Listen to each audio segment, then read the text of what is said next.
नया चैप्टर है फोटोसिंथेसिस।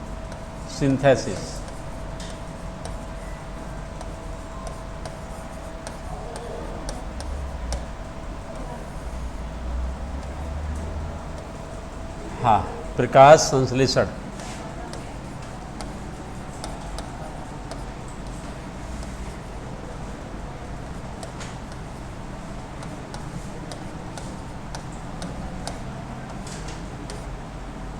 प्रकाश संश्लेषण, ठीक है।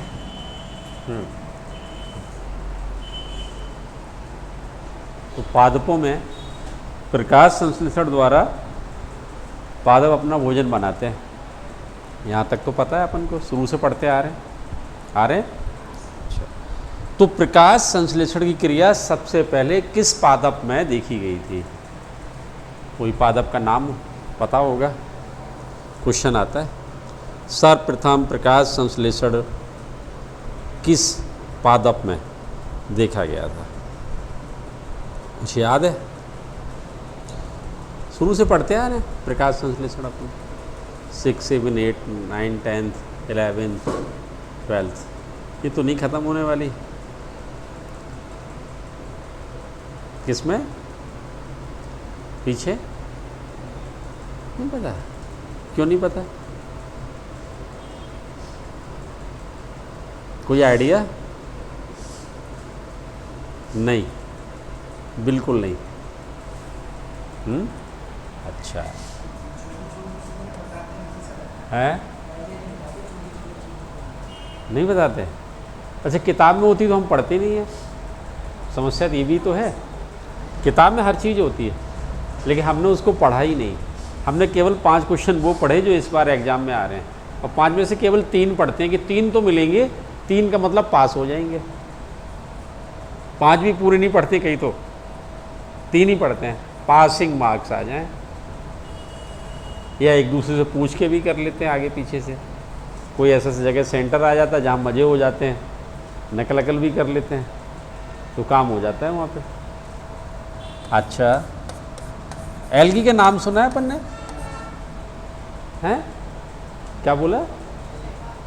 अरे तो हिंदी है सवाल, तो मैं तो पूछूँ एल्गी के नाम सुना है ना अपन ने? सुना है ना, पढ़ चुके हम तो। नहीं पढ़े?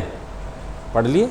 चलो, इसमें एक नाम ये है, ये नाम आ चुका है पहले, और ये नाम आया था, मैंने आपको वर्बली बताया था।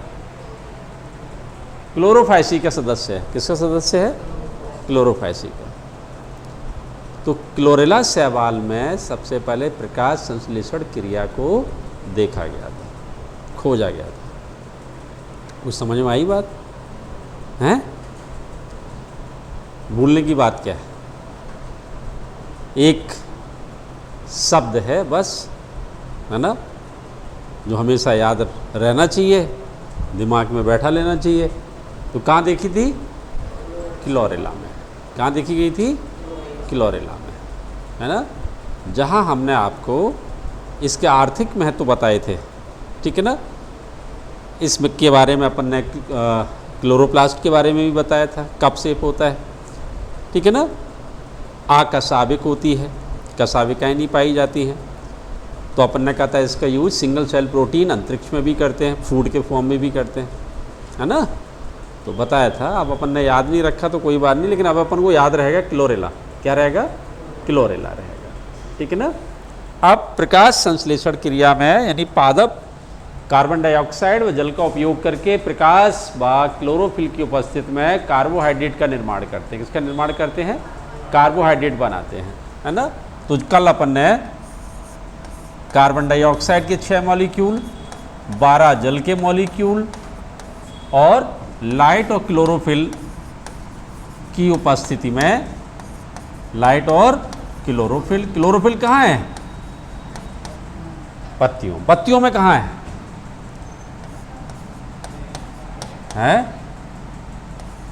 पत्तियों में कहाँ है भैया? Very good. पत्तियों में कहाँ पे है ये तो बताओ। ये ऑक्सीजन निकल जाती है, ये फॉर्मूला है। ये ग्लूकोज, इसको हम कार्बोहाइड्रेट कहते हैं। क्या कहते हैं? कार्बोहाइड्रेट। क्या बोलते हैं इसको? कार्बोहाइड्रेट। 6 कार्बन कंपाउंड, हेक्सोज भी बोल देते हैं अपन, ग्लूकोज भी बोल देते हैं। बोलते कि नहीं बोलते हैं? तो अभी क्वेश्चन क्या था हमारा, क्या पूछा था मैंने? हाँ, तो बहुत छोटी सी बात है कि क्लोरोफिल कहाँ है, तो बोल रहे मीजोफिल में है। अरे मीजोफिल तो सेल्स हैं, तो पिगमेंट होते कहाँ हैं? क्लोरोफिल पिगमेंट है कि नहीं है? तो पिगमेंट कहाँ मिलेंगे? क्लोरोप्लास्ट।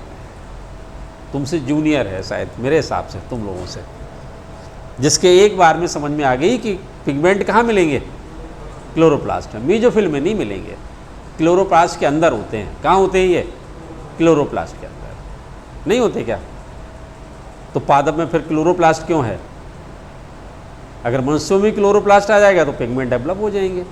कोशिश यही है क्लोरोप्लास्ट के जीन डालने की, तो खाना खाने की आवश्यकता नहीं रहेगी तुम्हें, समझे ना? फोटोसिंथेसिस होना शुरू हो जाएगी बॉडी के अंदर, भोजन बनना शुरू, खाओ बनाओ, खाओ और बनाओ। आने वाले समय में अगर जीन पड़ गए तो नहीं, हाँ हो सकता है फसलें भी उग जाएं, बाल की जगह गेहूं आने लगे, सब्जियां उगने लगे, तो तोड़ो खाओ, फिर तो अपनी खेती है। नहीं है क्या? संभव तो सब कुछ हो सकता है। क्या संभव है बताओ? कुछ असंभव नहीं है। हाथ पे नाक उगा लेते हैं, स्किन पे यहाँ पे नाक के जीन लिए, यहाँ लगा दिया, ये नाक बन गई, इसको कट किया, नाक की जगह नाक लगा दी। जीन का ही तो खेल है। तो अपने अंदर क्लोरोफिल यानी क्लोरोप्लास्ट बनाने वाला जीन पड़ गया तो फोटोसिंथेसिस शुरू बॉडी के अंदर, है ना? फिर CO2 खाओ और O2 निकालो, है ना? अभी उल्टा है। तो बात समझ में आई, है ना? क्लोरोफिल कहाँ है? क्लोरोप्लास्ट में, ठीक है ना? क्लोरोप्लास्ट ही एक जगह है जहाँ पर पिगमेंट देखने को मिलते हैं। यहाँ तक समझ में आया? नहीं आई? आगे समझ में। चलो अब अपन, कल मैंने आपको 2-3 बातें बताई थी। क्या क्या बताई थी? कि प्रकाश संश्लेषण की क्रिया में प्रकाशीय ऊर्जा का परिवर्तन रासायनिक ऊर्जा में होता है। ये टेक्निकल बात है, ये तुम्हें पता होनी चाहिए कि तुम टीचर हो। या तो अपने आप को टीचर मत मानो, और टीचर मानो तो टीचर वाला एटीट्यूड रखो। क्या रखो? एटीट्यूड कि आई एम ए टीचर। वो एटीट्यूड जब भी डेवलप होगा जब नॉलेज होगी। क्या होगी? ज़बरदस्ती में एटीट्यूड नहीं होगा, है ना? कि हम वैसे ही आँख ऊपर करे हुए, चश्मा लगाए हुए और अपने आप को इंटेलिजेंट शो करें तो बात नहीं बनेगी। जहाँ किराए पर रह रहे हो, बच्चे ने क्वेश्चन पूछा, उसका आंसर आ जाए, ये नहीं होगी, नहीं अभी नहीं है, अभी टाइम नहीं है। क्वेश्चन देख के हालत ख़राब, फिर किताबें खोल के पढ़ रहे हैं। तो देखते ही तुम्हें आ जाए तो तुम टीचर हो, इसका मतलब क्या हो? टीचर हो। और टीचर, जब टीचर वाला एटीट्यूड लाओगे तो कॉन्फिडेंस आना शुरू हो जाएगा, पढ़ाई शुरू हो जाएगी अपने आप, है ना? जब कोई कहेगा कि हाँ मैं टीचर हूँ तो ये डर ख़त्म हो जाएगा। तो पूछ ले भाई, हमारे सब्जेक्ट में आता है ना मुझे, तो आपकी आँखें सीधी, नज़र से नज़र मिलाओगे, कंधे ऊंचे हो जाएंगे तुम्हारे। अभी लटका के घूमते हो तुम लोग, ऐसे पड़े हुए, ऐसे कि कुछ पूछ नहीं ले, फिर कंधे कैसे हो जाएंगे? यूँ। ये सत्य है, इस बात को ध्यान रख लेना। अपने आप कंधे यूँ हो जाते हैं, क्योंकि मुझे आता है। आँखें पूरी खुलेंगी, अभी तुम्हारी आधी खुलती हैं आँखें, ये ध्यान रखना। आँखें अभी अपनी कम खुलती हैं, जब कॉन्फिडेंस आता है ना तो आँखें पूरी खुलती हैं। ये फ़र्क होता है तुम्हारे बॉडी पॉस्चर में। किसमें होता है? बॉडी पॉस्चर, है ना? बनेंगे तो RAS, लेकिन कोचिंग जा रहे हैं हम स्लीपर में, शर्ट ऊपर निकली पड़ी है, टी-शर्ट आधी अधूरी पहनी है, कैसे बनेगा RAS बताओ? एटीट्यूड है RAS वाला? क्या एडमिनिस्ट्रेटिव जॉब है कि नहीं है? तो वहाँ एकदम आपको, जब आप एटीट्यूड लाओगे ना, अपने बढ़िया शूज पहन के जाओ, बढ़िया कपड़े अंदर शर्ट करके, बेल्ट लगा के जब आप जाएंगे ना, तो वो एटीट्यूड झलकेगा और आपके अंदर एक डेवलप होगी कि हाँ मुझे आरएएस बनना है। तो ये फ़र्क होता है। तो कई थैली लटकाई देखे होंगे रास्ते में तुमने, दृष्टि आईएएस, ये वो, लेकिन क्या है, स्लीपर पहन रखे हैं, टी शर्ट लटकी हुई है, कहाँ से बनेंगे, एटीट्यूड ही नहीं है। तो पहले एटीट्यूड लाना पड़ेगा कि आई एम ए टीचर, तो नॉलेज आनी अपने आप शुरू हो जाएगी, कॉन्फिडेंस आना शुरू हो जाएगा, आंखें पूरी खुलेंगी, कंधे ऊंचे हो जाएंगे। समझे ना? जिस दिन तुम पढ़ लेते हो, तुम्हें कुछ याद हो जाता है, तुम्हारे कंधे अपने आप ऊपर हो जाते हैं। सोच के देखो, अच्छी सांस आती है, अच्छी नींद आती है, नहीं तो घुटते रहते हैं हम, ना तो नींद ढंग से आती है ना? ये फील करके देखना, ये एकदम नेचुरल बातें हैं। कैसी हैं? नेचुरल हैं, है ना? तो अपन को बेटा डेवलप करनी पड़ेगी। बुरा बहुत लगेगा मेरी बातों का कि लेक्चर बहुत देता हूँ मैं फालतू चीज़ों का, है ना? लेकिन इन्हीं लेक्चर से कई बच्चे बन गए बेटा, लाइफ बन गई उनकी, लाइफ नहीं उनकी पीढ़ियाँ बन गई, जनरेशन बन गई, उनके बच्चे के बच्चे तक के पीढ़ियाँ बन गई, है ना? हाँ, चलो, क्या कहा? प्रकाश संश्लेषण की क्रिया जो पादप करते हैं उसमें प्रकाशीय ऊर्जा का परिवर्तन रासायनिक ऊर्जा में होता है। प्रकाश संश्लेषण की क्रिया ऑक्सीडेशन अपचयन की अभिक्रिया है, ठीक है या नहीं है? क्लियर? हाँ, तो जिसमें जल का ऑक्सीडेशन और CO2 का अपचयन, ऑक्सीडेशन अपचयन के द्वारा ही ग्लूकोज का निर्माण होता है। किसका निर्माण हो रहा है? ग्लूकोज का निर्माण हो रहा है। प्रकाश संश्लेषण की क्रिया में पादप अशुद्ध वायु को शुद्ध करते हैं, और ये ऐसा होता है। जहाँ भी इंडस्ट्री लगती है ना, गवर्नमेंट की तरफ से उनको ज़मीन दी जाती है, वहाँ उनको 50 पेड़ लगाने, 100 पेड़ लगाने, जगह के ऊपर लगाने जरूरी होते हैं। अगर वो नहीं लगाएंगे तो NOC नहीं मिलेगी, क्योंकि इंडस्ट्री से जितना गंदा धुआं या जो भी निकलेगा ना, उस बदबू को कौन सोखेगा? प्लांट्स। इसीलिए इंडस्ट्रियल एरिया में अपन को सबसे ज़्यादा प्लांट्स देखने को मिलते हैं, क्योंकि वो मजबूरी होती है लगाने की। अगर नहीं लगाओगे तो वहाँ बदबू ही बदबू फैलेगी। आपके घर के आसपास अगर बदबू फैल रही है, आपके बाहर 2-4 पेड़ लगे हैं, तो आपके घर में बदबू नहीं आएगी।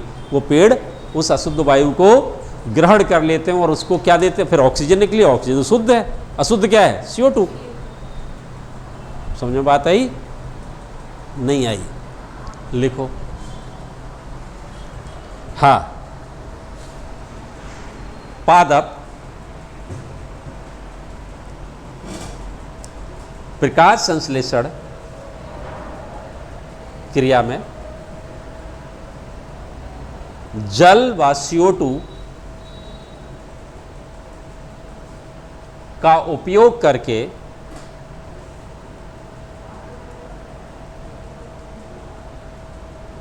प्रकाश व क्लोरोफिल की उपस्थिति में,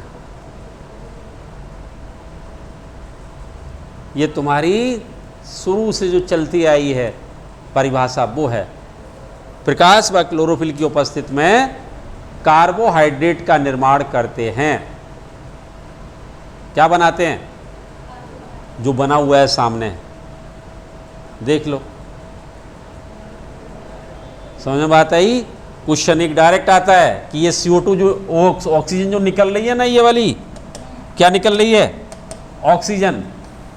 ये निकल रही है जल के अणुओं से। कहाँ से निकल रही है? जल के अणुओं से। ये ध्यान रख लेना, ठीक है ना? कि जो ऑक्सीजन निकलती है वो जल के अणुओं के टूटने से निकलती है। किससे निकलती है? तो जल के अणु जब ही टूटेंगे जब हमने तुम्हें 2 माइक्रोन्यूट्रिएंट बताए थे। नाम बताओ। लिखा है तुमने, बड़ा अच्छे से लिखा है मैंने। तुम्हें पता ही नहीं है क्या सर? क्या सर बोलने का मतलब ये है कि आप बिल्कुल अनभिज्ञ हैं। थप्पड़ लगाएगा क्या? अभी पड़ेगा, बाहर निकाल दूंगा। कैल्शियम मैग्नीशियम कहाँ लिखे हैं? जब मैं माइक्रोन्यूट्रिएंट बोल रहा हूँ तो कैल्शियम मैग्नीशियम कैसे हो सकते हैं? लघु पोषक तत्व बोल रहा हूँ तो फिर कैल्शियम मैग्नीशियम हो जाएंगे तुम लोगों के, मैक्रो हो जाएंगे।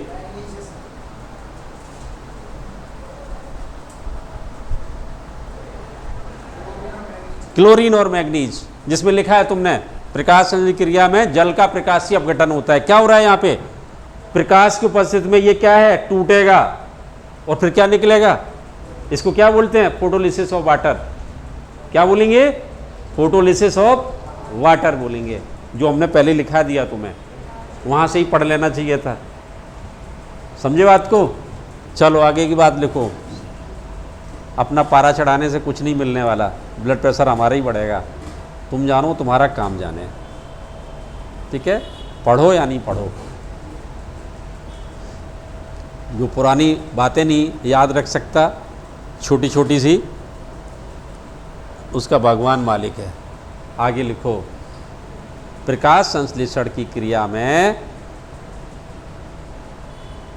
प्रकाशीय ऊर्जा का परिवर्तन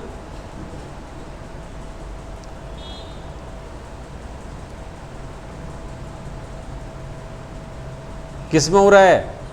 रासायनिक ऊर्जा में होता है।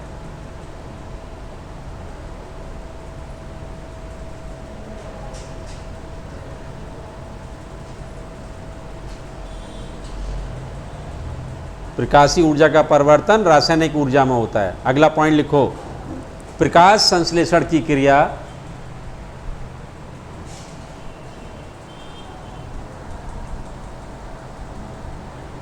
ऑक्सीकरण व अपचयन की अभिक्रिया है।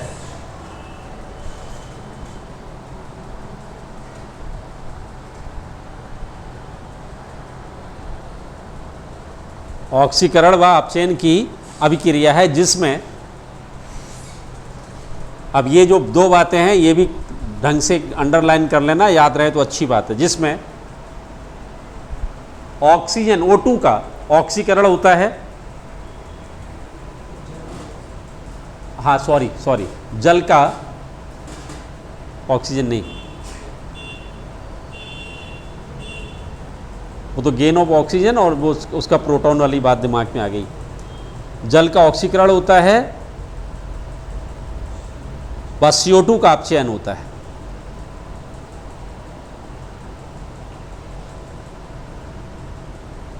CO2 का अपचयन होता है। अगला पॉइंट लिखें। ऑक्सीडेशन व रिडक्शन की अपक्रिया द्वारा, ऑक्सीकरण व अपचयन अपक्रिया द्वारा कार्बोहाइड्रेट का निर्माण होता है।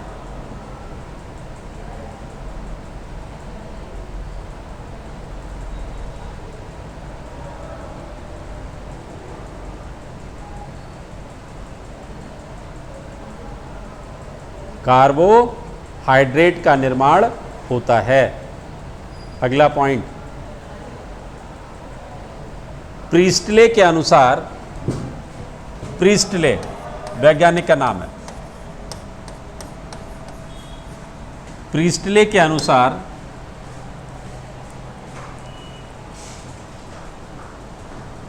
प्रकाश संश्लेषण क्रिया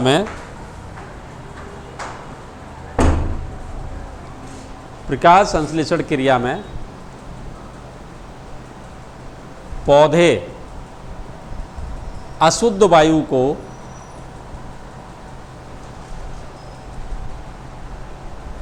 शुद्ध वायु में परिवर्तित करते हैं।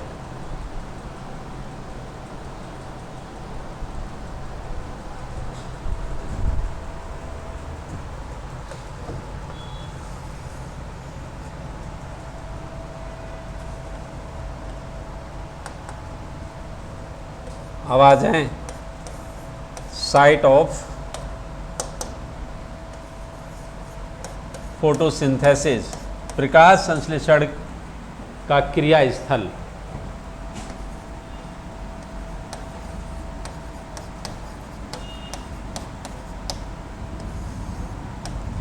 साइट ऑफ फोटोसिंथेसिस, प्रकाश संश्लेषण का क्रिया स्थल। क्रियास्थल क्या है? कहाँ होती है प्रकाश संश्लेषण क्रिया?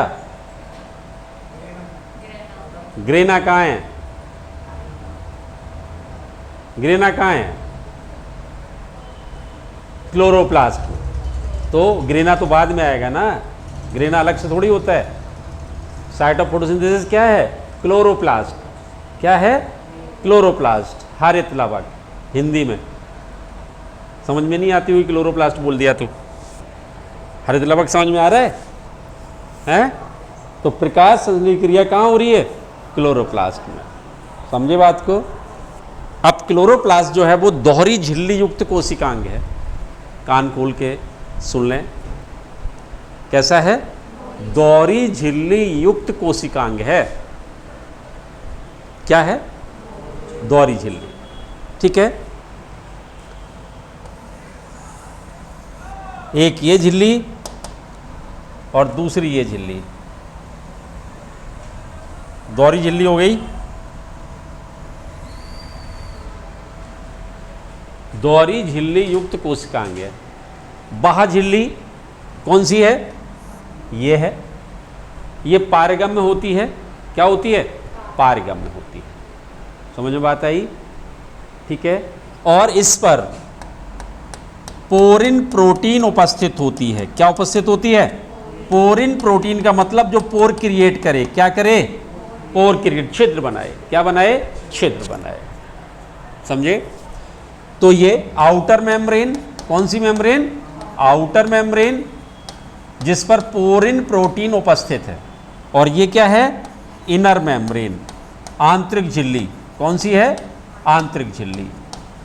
आंतरिक झिल्ली सिलेक्टिवली परमिएबल है, चयनात्मक पारगम्य होती है। क्या होती है? चयनात्मक पारगम्य। जो सिलेक्ट करेगी वही अंदर जाएगा, बाकी के नहीं जाएंगे। No entry. ठीक है ना, जिसके पास है वही जाएगा, सारी जनता नहीं प्रवेश कर सकती। लेकिन ऊपर वाले में ऐसा नहीं है, कोई भी घुस सकता है आउटर मेम्ब्रेन में, तो इसलिए वो पारगम्य है। लेकिन ये चयनात्मक पारगम्य है, इसके लिए अपन को वीज़ा चाहिए अगर दूसरी कंट्री में जाना है तो, है ना, तो वही जा सकते हैं। इनर मेम्ब्रेन चयनात्मक पारगम्य होती है और इसमें दो स्पष्ट क्षेत्र पाए जाते हैं। क्या कहा? दो स्पष्ट क्षेत्र पाए जाते हैं। दिमाग से सुनते चलें, कहानी की तरह है। दो स्पष्ट क्षेत्र पाए जाते हैं। एक क्षेत्र को कहते हैं हम ग्रेना और दूसरे क्षेत्र को बोलते हैं स्ट्रोमा। क्या बोलते हैं? ग्रेना और स्ट्रोमा।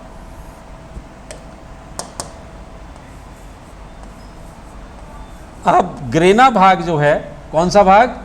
ग्रेना भाग। ये मैं क्या बना रहा हूं? तस्तरी सी बना रहा हूं ना। तस्तरी समझते हो? प्लेट, गांव में तस्तरी बोलते हैं, शुद्ध हिंदी। नाम सुना है तस्तरी का? फेंकने वाली नहीं, खाना खाने वाली भी हो सकती है। तस्तरी तस्तरी है, प्लेट है। अरे भाई, वो प्लेट, इंग्लिश में प्लेट बोलते हैं, वो तस्तरी नहीं है। फेंकने वाली तस्तरी वो तो टूट जाएगी, चाय वाली तो। चलो, तुम्हारी मर्जी, तुम्हारा तो सेंस ऑफ ह्यूमर मस्त है ना? हाँ, एक क्षेत्र है ग्रेना और दूसरा क्षेत्र है स्ट्रोमा। क्या है? स्ट्रोमा। अब ये जो तुम्हें दिख रहे हैं, ये जो है पटलिकाएं हैं। क्या है ये? पटलिकाएं, जिनको हम कहते हैं थाइलेक्वाइड। क्या बोलते हैं? थाइलेक्वाइड। और ये सिक्के के ढेर के समान दिख रही हैं अपन को। एक के ऊपर एक कॉइन रखते चले जाएं तो कैसी दिख रही हैं? सिक्के के ढेर के समान। पटलिकाएं इकट्ठी हैं, तो पूरी पटलिकाएं अगर हम देखें तो इस पूरे भाग को हम बोलते हैं ग्रेनम। क्या बोलते हैं? ग्रेनम। ग्रेनम मतलब एक वचन और ग्रेना मतलब बहुवचन। तो ये ग्रेनम जब सबकी बात करेंगे तो सब मिला के ग्रेना होगा। वो क्या होगा? जब हम एक की बात करेंगे तो क्या है? ग्रेनम है, एक वचन है। तो ग्रेनम किसको कहा हमने? जो सिक्के के ढेर के समान जो पटलिकाएं थी, जिनको थाइलेक्वाइड कहा। क्या कहा? थाइलेक्वाइड। ठीक है ना? इनकी संख्या, थाइलेक्वाइड की संख्या 20 से 50 तक होती है। कितनी होती है? 20 से 50। अगर गिनेंगे ढेर के समान तो 20 से 50। और एक ग्रेनम, एक क्लोरोप्लास्ट में ग्रेनम की संख्या 20 से 100 तक होती है। कितनी होती है? यानी एक क्लोरोप्लास्ट के अंदर, ये तो अपन 4 दिख रहे हैं, ये कम से कम 20 और अधिक से अधिक 100 तक पाए जाते हैं। कितने पाए जाते हैं? 100 तक पाए जाते हैं। ठीक है ना? ग्रेनम की इकाई क्या है? किससे बना है? थाइलेक्वाइड से। क्या है? थाइलेक्वाइड्स है। अब देखें दूसरा भाग, एक हमें ये हिस्सा दिख रहा है जिसमें प्रोटीन मैट्रिक्स भरा हुआ है। क्या भरा हुआ है? प्रोटीन और मैट्रिक्स। इस भाग को हम कहते हैं स्ट्रोमा। क्या बोलते हैं? जो प्रोटीन युक्त भाग है, मैट्रिक्स युक्त भाग है, जिसको हम कहते हैं स्ट्रोमा। बात समझे? ग्रेना भाग जो है हमेशा प्रकाश संश्लेषण की प्रकाशीय अपक्रिया होती है, जबकि स्ट्रोमा भाग में प्रकाश संश्लेषण की अप्रकाशीय अपक्रिया, डार्क रिएक्शन होती है। क्या होती है? तो स्ट्रोमा में कौन सी रिएक्शन हो रही है? Dark reaction. कौन सी? डार्क। जबकि ग्रेना भाग में कौन सी रिएक्शन हो रही है? लाइट। कौन सी? Light reaction. यहां तक समझ में आई कि ग्रेना भाग में कौन सी क्रिया है? प्रकाशीय अभिक्रिया, लाइट रिएक्शन, जबकि स्ट्रोमा भाग में डार्क रिएक्शन। कौन सी रिएक्शन है? Dark reaction. ठीक है। अभी मैंने कहा कि ग्रेनम की इकाई क्या है? थाइलेक्वाइड्स। क्या है? थाइलेक्वाइड्स। अब आप देखें, एक ग्रेनम दूसरी ग्रेनम के साथ जुड़ी हुई है, ठीक है ना? तो ये पटलिका है। क्या है ये? पटलिका। इसको हम बोलते हैं स्ट्रोमा लैमली। क्या बोलते हैं? Stroma lamellae. स्ट्रोमा लैमली को हमने एक नाम और दिया है, फ्रेट चैनल। ये क्वेश्चन आया हुआ है, फ्रेट चैनल कहाँ पाए जाते हैं? तो पता ही नहीं है फ्रेट चैनल कहाँ पाए जाते हैं। और ये बेयर साइंटिस्ट थे, उन्होंने ये नाम दिया था फ्रेट चैनल। क्या दिया था? तो दो ग्रेनम को जोड़ने वाली संरचना को कहते हैं हम स्ट्रोमा लैमली या फ्रेट चैनल। क्या कहते हैं? Freight channel. अब आप ये स्ट्रक्चर दिख रहा है आपको, दिख रहा है ना? क्या है ये? क्या है ये? पटलिकाएं। थाइलेक्वाइड्स या पटलिकाएं हैं या नहीं है? इसमें ये कण दिख रहे हैं अपन को, येलो कलर के दिख रहे हैं कण? नहीं दिखे? इन कण को हम बोलते हैं पैराक्रिस्टलाइन कण। क्या बोलते हैं? पैराक्रिस्टलाइन कण। और इन कण को पार्क बा पॉन्स ने इन पैराक्रिस्टलाइन कण को देखा था, ठीक है ना? पार्क बिगिंस ने और पार्क पॉन्स ने इनको नाम दिया था क्वांटासोम। क्या नाम दिया था? क्वांटासोम दिया था। क्वांटासोम क्या है? प्रकाश संश्लेषण की फंक्शनल यूनिट है, क्रियात्मक इकाई। क्वांटासोम को क्या बोलते हैं? प्रकाश संश्लेषण की क्रियात्मक इकाई। किसको कहते हैं? क्वांटासोम को। एक क्वांटासोम में 230 क्लोरोफिल मॉलिक्यूल होते हैं। कितने होते हैं? 230 क्लोरोफिल मॉलिक्यूल। 230 क्लोरोफिल मॉलिक्यूल में 160 कितने? 160 क्लोरोफिल ए मॉलिक्यूल और 70 क्लोरोफिल बी मॉलिक्यूल। दोनों मिला के कितने हो गए? 230। यानी एक क्वांटासोम की हम बात करें जो प्रकाश संश्लेषण की फंक्शनल यूनिट है, क्या है? 230 क्लोरोफिल मॉलिक्यूल लगता है। और एक बैक्टीरिया के क्लोरोफिल की हम बात करें, बैक्टीरिया क्लोरोफिल, तो वहाँ 50 क्लोरोफिल मॉलिक्यूल होते हैं। कितने होते हैं? 50 क्लोरोफिल मॉलिक्यूल। और इसी क्वांटासोम की वजह से प्रकाशीय ऊर्जा का परिवर्तन रासायनिक ऊर्जा में होता है। ये दिमाग सेट कर लेना, जो मैंने तुम्हें पहले टेक्निकल पॉइंट बताया था। किसकी वजह से हो रहा है ये? क्वांटासोम की वजह से। किसकी वजह से? क्वांटासोम की वजह से। अब क्वांटा क्या है? जो लाइट पड़ रही है, फोटोन के पैकेट हैं, वो क्वांटा है। ठीक है ना? क्या है वो? क्वांटा है। ठीक है ना? सोम का मतलब बॉडी, तो वो कण के रूप में है। किसके रूप में है ये? कण के रूप में है। इस भाग को अपन ने कहा ग्रेना। क्या कहा? ग्रेना। तो ग्रेना में क्या क्या मिला अपन को? थाइलेक्वाइड्स मिले, जिससे ग्रेनम बना। क्या बना? ग्रेनम बना। ग्रेनम की इकाई जो थी वो थाइलेक्वाइड्स थी। फिर अपन को थाइलेक्वाइड्स में पैराक्रिस्टलाइन कण मिले, जिनको क्वांटासोम कहा। क्वांटासोम प्रकाश संश्लेषण की क्रियात्मक इकाई है। फिर एक क्वांटासोम में 230 क्लोरोफिल मॉलिक्यूल होते हैं, 60 + 70 AOB। ठीक है?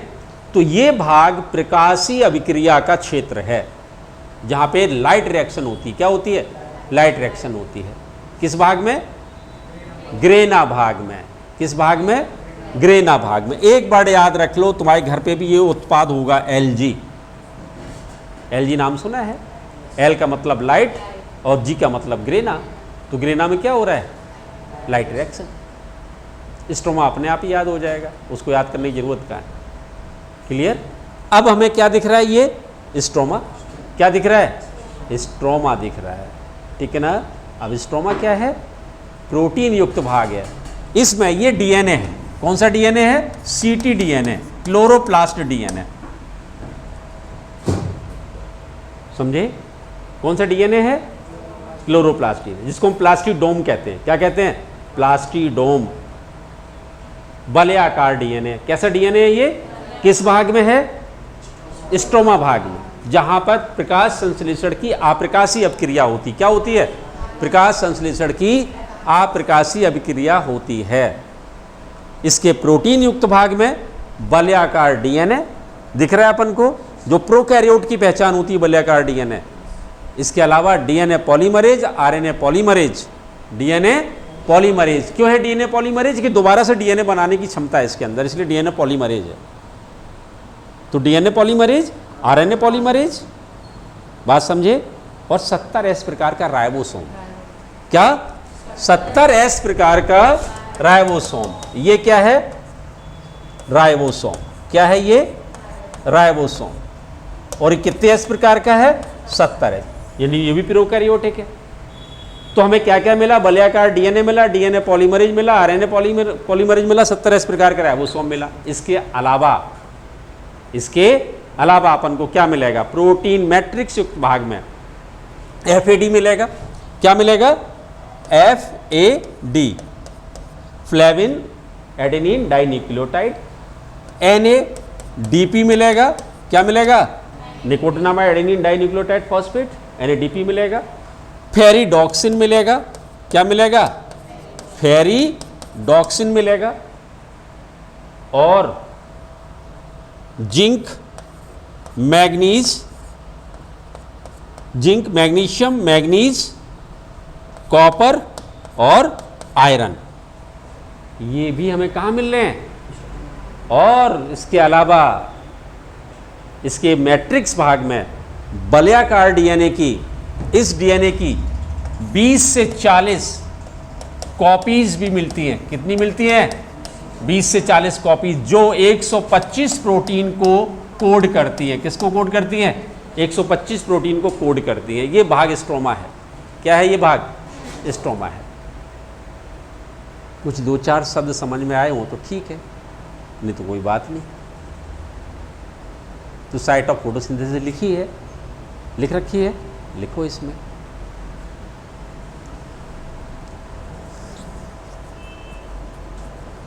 लिखो। हाँ, प्रकाश संश्लेषण की क्रिया क्लोरोप्लास्ट में होती है। कहाँ होती है? क्लोरोप्लास्ट में होती है।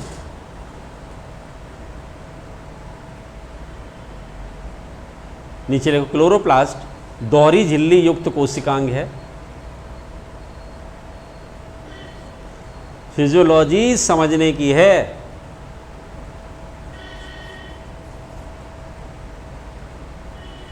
दोहरी झिल्ली युक्त कोशिकांग है। नीचे लिखो, बाह्य झिल्ली पारगम्य होती है, जिस पर, थोड़ा हाथ जल्दी करो, जिस पर पोरिन प्रोटीन, कौन सी protein? Porin, porin, PORIN, porin protein उपस्थित होती है। अगला पॉइंट, आंतरिक झिल्ली चयनात्मक पारगम्य होती है। क्या होती है? चयनात्मक पारगम्य होती है। इसमें दो स्पष्ट चयनात्मक पारगम्य होती है, इसमें दो स्पष्ट क्षेत्र पाए जाते हैं।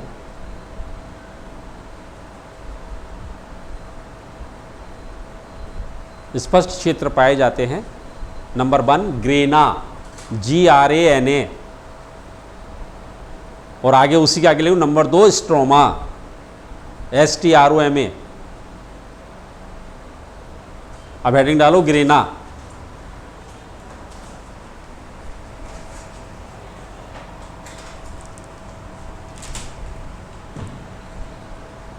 क्या डालें? ग्रेना डाल ली। हाँ लिखो, हाँ, इस भाग में प्रकाश संश्लेषण की क्या होती है?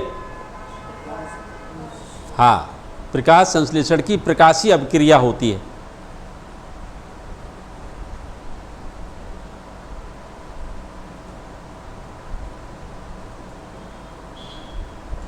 अगला पॉइंट लिखो, ग्रेना पटलिकाओं से मिलकर बना होता है।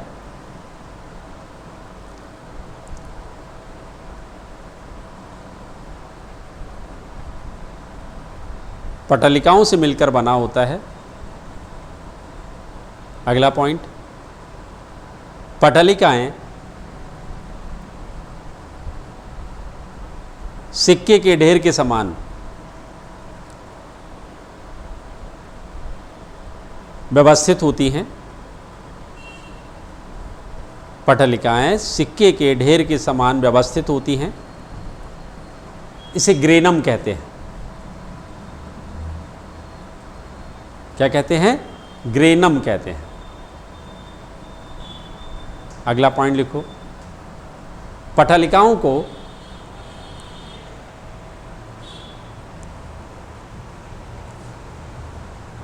मैनके ने, मैनके वैज्ञानिक का नाम है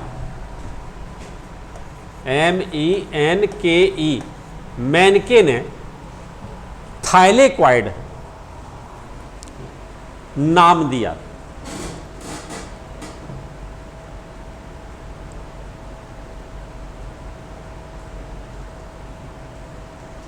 पटलिकाओं को थाइलेक्वाइड किसने कहा? मैनके ने। अगला पॉइंट लिखो, एक ग्रेनम में पटलिकाओं की संख्या यानी थाइलेक्वाइड की संख्या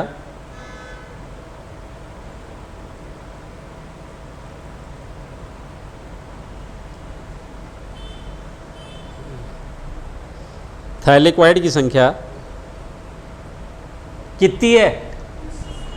लिखा है ना सामने, लिखो 20 से 50 तक होती है।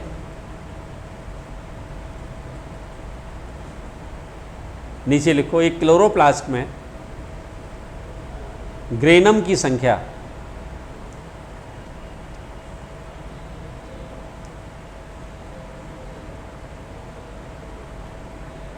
कितनी है?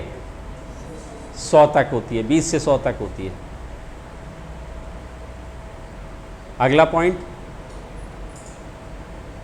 हाँ, थाइलेक्वाइड ग्रेना की इकाई होती है। होती कि नहीं होती? सब बातें मैंने एक एक पॉइंट आपको समझाया है। इसमें किसकी इकाई होती है? ग्रेना की इकाई होती है। अगला पॉइंट लिखो, हाँ, ग्रेनम आपस में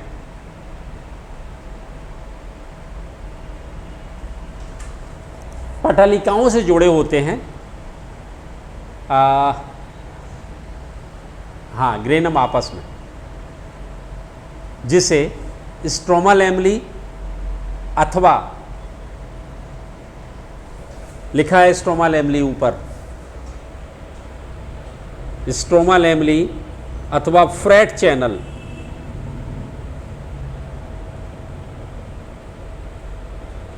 फ्रैट चैनल कहते हैं। नीचे लिखो, फ्रैट चैनल शब्द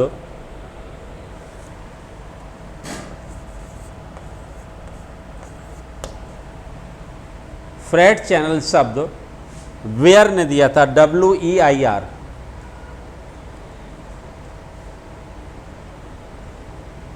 अगला पॉइंट, ये क्या है? थाइलेक्वाइड। इनकी आंतरिक सतह पर क्या है? कण, जिनको अपन क्या कह रहे हैं? क्वांटासोम। ठीक है ना? लिखो, पार्क बा बिगिंस, पार्क बा बिगिंस लिख सकते हैं ना, PARK, पार्क, पार्क बा बिगिंस।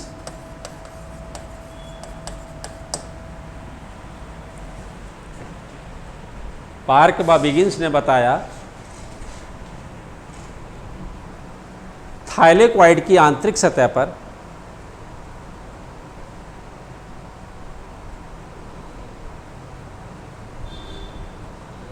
पैराक्रिस्टलाइन लिख लेंगे, पैराक्रिस्टलीय। हाँ, इंग्लिश में क्रिस्टलाइन होता है, हिंदी में पैराक्रिस्टलीय होता है। हाँ, पैराक्रिस्टलीय हिंदी में कण पाए जाते हैं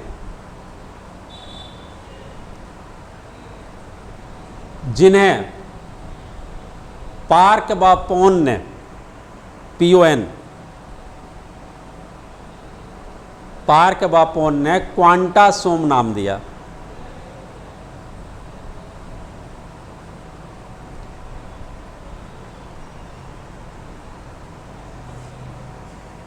पार्क व पोन ने क्वांटासोम नाम दिया। लिखा अपन ने, क्या नाम दिया? क्वांटासोम। अगला पॉइंट लिखो। क्वांटासोम प्रकाश संश्लेषण की क्रियात्मक इकाई होती है। क्या होती है? क्रियात्मक इकाई होती है। अगला पॉइंट, एक क्वांटासोम में 230 क्लोरोफिल अणु पाए जाते हैं। एक क्वांटासोम में 230 क्लोरोफिल अणु बताया था ना, अणु पाए जाते हैं। ब्रैकेट में लिख लो कितने, कौन से, ए कौन से हैं और बी कितने हैं। 160 क्लोरोफिल ए और 70 क्लोरोफिल बी। ब्रैकेट बंद कर दो, ब्रैकेट बंद कर दो। अगला पॉइंट लिखो। हाँ हाँ हाँ, एक जीवाणु के क्वांटासोम में 50 क्लोरोफिल अणु होते हैं।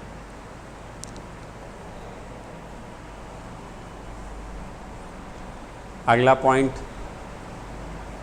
क्वांटासोम द्वारा प्रकाशीय ऊर्जा का परिवर्तन रासायनिक ऊर्जा में होता है। अब ये डायग्राम बना लो,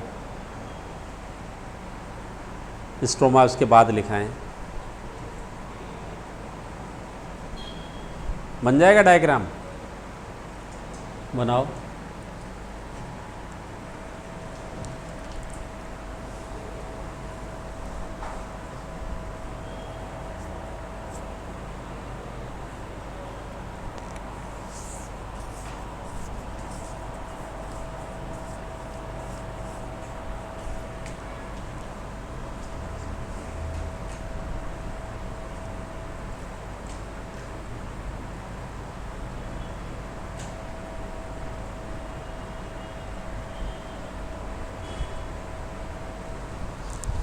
ये चीज़ें सारी की सारी जो जुड़ी हुई हैं,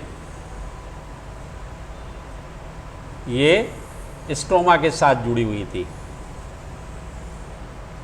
तो इनको लिखने की ज़रूरत नहीं।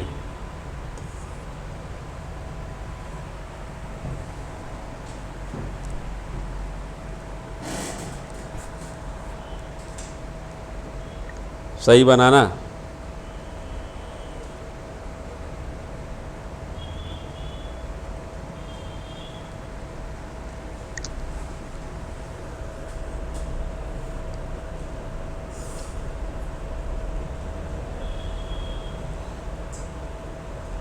बन नहीं गया?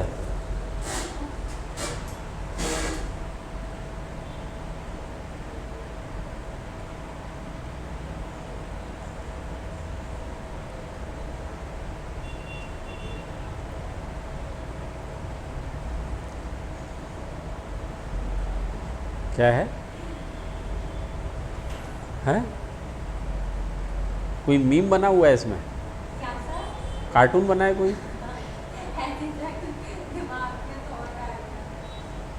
ये थॉट तो ही रोकने हैं तुम्हें। हाँ, फालतू के, इस पे ही तो कंट्रोल करना है, वही नहीं हो रहा है।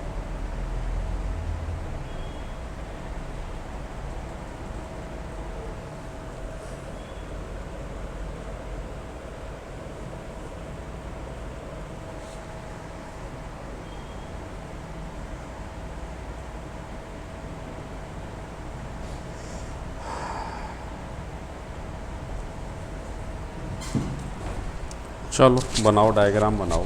बंद बंद कर थोड़ी करूँ इसको, हैं कर दोगे ना?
कोई सवाल ही नहीं है। नहीं? चलो